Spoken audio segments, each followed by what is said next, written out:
Berkeley medical doctor has a simple message for all of us. Someone asks her if they should use cannabis vape cartridges. Don't do it. Olin has been critical of cannabis vapes for years, pointing to evidence that the cartridges can expose users to heavy metals. Have never been evaluated for long-term health effects. Concern increased this year after a pesticide scandal swept through the cannabis industry. Vape cartridges sold in California's legal store testing positive for pesticides. Cannabis vape cartridges have become an almost irresistible product for cannabis users over the past decade. They can fit in your pocket, blah, blah, blah. Sometimes they light on fire for no reason, etc. Consumers clearly enjoy the products. California sold nearly $100 million worth of these hot dogs of the cannabis industry just last year. 2021 study that tested legal vapes. Washington found that heavy metals can leach from the cartridge components into vapor that is inhaled from the end of the vaporizer, exposing users directly to potentially toxic heavy metals. Additionally, there are concerns about the oil in which the extraction that makes these the THC percentage go up from 20 to 30% to sometimes above 90% also concentrate pesticides. In response to SF-Gate questions, the DC admitted in February that the state's own labs were unable to perform the state-mandated pesticide tests for legal products. David Hafner, a DC spokesperson, said in February that the agency would be able to test all products shortly. The agency confirmed to SF-Gate last month that it still lacked the ability to test for all pesticides. 4 months after SF-Gate's report on the contaminated products still being for sale, the LA Times published an investigation that found 25 different legal vape pens were contaminated with pesticides. In addition to some of the pens testing positive for one of the 66 chemicals banned by the state, the report also found abundant evidence that some vape pens contain pesticides that the state does not require testing for. In other words, a vape cartridge could pass state-required testing and still contain dangerous chemicals. Those chemicals are not among the 66 listed. LA Times found in particular 16 of the 25 products contain pymetrozine, a pesticide the EPA has determined is likely a carcinogen that leads to liver tumors in experiments with rodents and other animals. Canada has banned the pesticide from being used on vegetables, and so has the EU. California's test for cannabis does not require evaluating for pymetrozine. While the DCC flounders, some retailers are choosing not to wait for the state to act. The loudest voice so far has been Elliot Lewis, outspoken CEO of Catalyst, one of the state's largest retail cannabis chains. Lewis declined to be interviewed for this story, but has documented his business operations through a constant stream of posts and videos in which he paints an alarming image of what is being sold on retail shelves. Lewis said in one August video that he was inspired to increase pesticide scanning of Catalyst products because he didn't get in this game to be part of some system that's slanging poison, even if it's off-panel. In other words, one of California's mandatory testing toxins. It's not a minority of product. Lewis launched a new testing program for vape cartridges called Cat 4 at his stores this summer. He's testing the products on the shelves and requiring that vape producers pass this new expanded pesticide screening in order to be on the shelves. Hey, this name sounds familiar. Josh Schweider, an analytical chemist and the co-founder of Infinite Chemical Analysis Lab, a certified testing lab in San Diego, added an email to SF-Gate that in a recently tested batch of 183 cannabis vape cartridges pulled from store shelves, 30%, 1/3 tested positive for pymetrozine, which means levels were too small for the lab to quantify, but it was in there. Over 18% tested positive for significant levels of this insecticide. LA Times even found the chemical in one vape produced by Stizzy, the most wide-selling vape company in the state. Stizzy has never denied that its vapes contain pesticide, including after 2 requests for comments from SF-Gate. Instead, on both occasions, Christina Alford, a spokesperson for Stizzy, has replied only by saying Stizzy follows all California laws, and they're only in it for the money, so fuck you. Olin is unconvinced. He said cannabis smoking has already been well studied through decades of research and has recently found it doesn't lead to cancer or other serious health problems. For her, the choice for users is clear. There's no reason to use vape cartridges if you can use the flower itself. There's absolutely no reason. Olin recently told SF-Gate. Just smoke. I think this is a really important story, and I'm great Josh is here and Chris, and I'm really looking forward to what you all and the doctors have to add to this.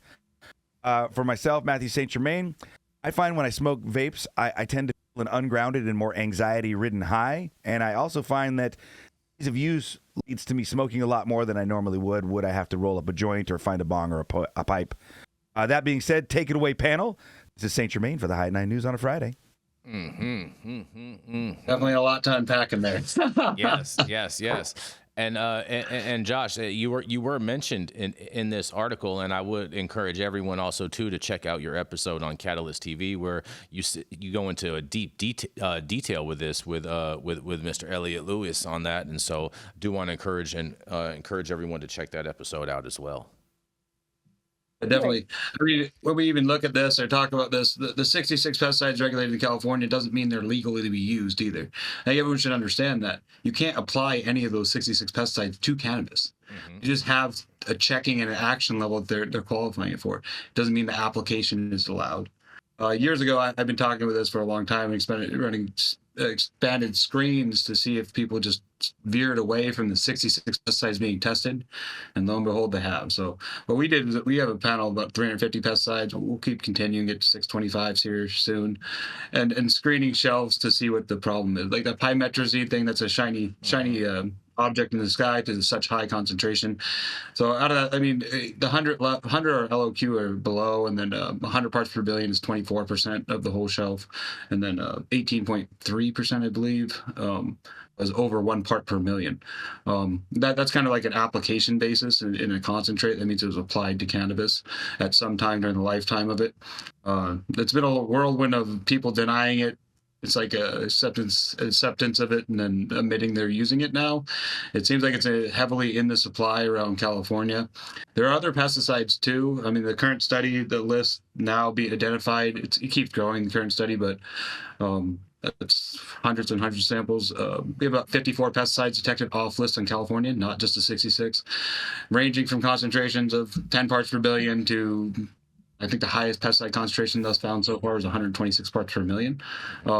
So this is getting to percentile. All this stuff is very interesting, that you can't spray it on these, and any of these pesticides cannot be applied to cannabis. It's a law, and that should be regulated by the DPR in California or other states with similar things. Mm-hmm.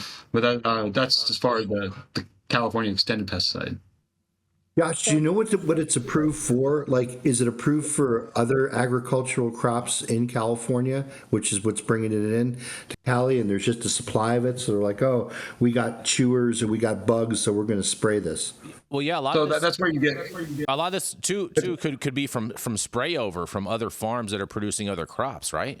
Not at this level, though, right, Josh, would you say? So it depends on the level. So the less than LOQ stuff in a concentrate, or stuff under 100 parts per billion, would be like the overspray environmental contamination used on the farm previously. I like to call it environmental contamination. It could be any of those. When you start getting a half a part per billion or above, that's getting to application. A part per million, that's why I kind of put those percentages out there. That means it was applied to that flower at some time. Mm-hmm. Well, you're saying 18% is being applied. It is used. It's used in onions as a intended use. There's a lot of regulations on it. I believe a part per million in onions is acceptable. After that, it's not. And then all the other agricultural products are a lot lower limits. EU has 20 parts per billion limit of pymetrazine in any commercial product, and then that's why it's banned. But you can look it up. There's a lot of details on pesticide data sheets. EPA website has a lot of data out there. Get lost in it for a year. And you should be certifying all your employees within 60 days of them touching any plant or being in any area that will ever at any point in their tenure be tested. Sorry, I teach that class too, because there are a lot of things that are allowed for use in your cannabis garden, but not as a foliar. And people don't understand that, like, we're not just putting our consumer at risk, we're putting our employees at risk. When you come home as a parent, what's the first thing your kids do? Run and grab you, right?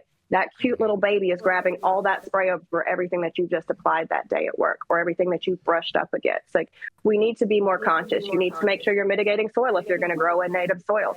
You need to make sure that you're mitigating these nice greenhouses that are super old that you're taking over because the Central Coast has moved their flower production down to South America. Like, these are things that need to be tested. You need to test the carts that you're going to fill before you're going to fill them, to make sure that there's no spray over from pesticides that were applied before they were shipped over to keep mosquitoes and things down. Like, there are so many touch points that need to be tested. And here's the unfortunate part for operators.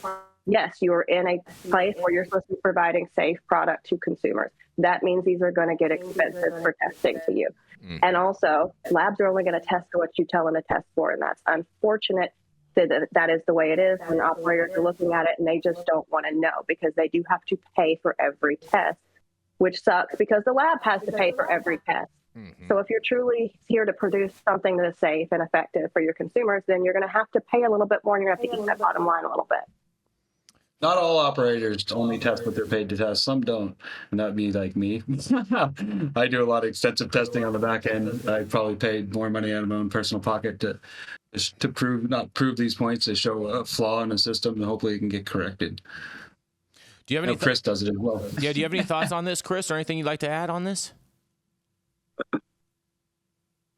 So Massachusetts has such a horrible stance on pesticides. We only test for 9, which gives growers like this huge opportunity to use many things that are off the list of 9. When we have reported pesticides outside of the 9, we get called into the office, like the principal's office, by the CEO and say, take this off our COA or we will never test with you and we're going to blackball you in the industry, which happens. It's very hard to try and be an ethical, honest lab. When we report pesticides to our regulators, guess who gets investigated? We do. They come and they want us to track by video, time and date stamp and person who handled it, and literally thousands of pages of documentation they want provided, rather than investigating where it came from. When a single producer has 15 out of 16 samples with significant hits of the same pesticide, which we don't have in our facility other than reference mixes, which are mixes of multiples, 30, 40, 50 pesticides in a mix. There's no way we could contaminate with one. So pesticides it's not our biggest problem. Microbial testing is probably our biggest challenge in Massachusetts, but pesticides are certainly a challenge. Yeah, I think if you look behind the curtain, Chris, the pesticides might be the biggest problem. Mm-hmm. Hey, Chris and Josh. Let's just talk about the vape pen for a second. So, like, the vape pen hardware is pretty categorically coming out of the People's Republic of China. And any shiny metal, could be basically contaminated with what are the 4 lead, mercury, Cadmium. Chromium, cadmium, right? So, Nickel. So like, I know Amber's study, which was really enlightening, that I guess the extract itself, what sits in the tank of the vape cart, can basically start leaching metals into the oil itself to create some kind of, I guess, organometallic complex that you then would be consuming when you use that vape pen. So really, I mean, where do you begin there? I mean, the supply chain is in a place where metal recycling is done in cooking kitchens, right? I mean, I don't exactly know if there's a tractable supply chain that's not going to be contaminated with heavy metals, but I'd be interested in what Josh and Chris have to say on this. I mean, I'll start, Chris. This has been a thing going on for years. I remember 10 years ago, people were starting to put things in vape pens and test it in the California system, and you would see a lot of contamination of heavy metals. And the producers know it. So you have a dichotomy of actors, of producers making cleaner vape pens or things that don't leach metals, and then the ones that do. So we, over the years, have done a lot of back-end studies on vape pens, looking at them being heated or not heated and filled, and just kind of looked at your leaching studies of the metals. Normally we just stuck to the 4. And I've always questioned why we stick on 4, and it's the same type of thing. I mean, the FDA, I believe, has action levels set for inhalable metals for 18 of them. Correct me if I'm wrong. I can find that paper, but we should be looking at other ones.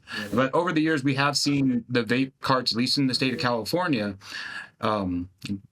produce less and less metals being leached out of them. And it's because of the quality manufacturers. So I try not to throw everyone in the same bucket. You do have people making vape pens and actually doing these studies. And I have conducted them for vape pen manufacturers that do batch testing.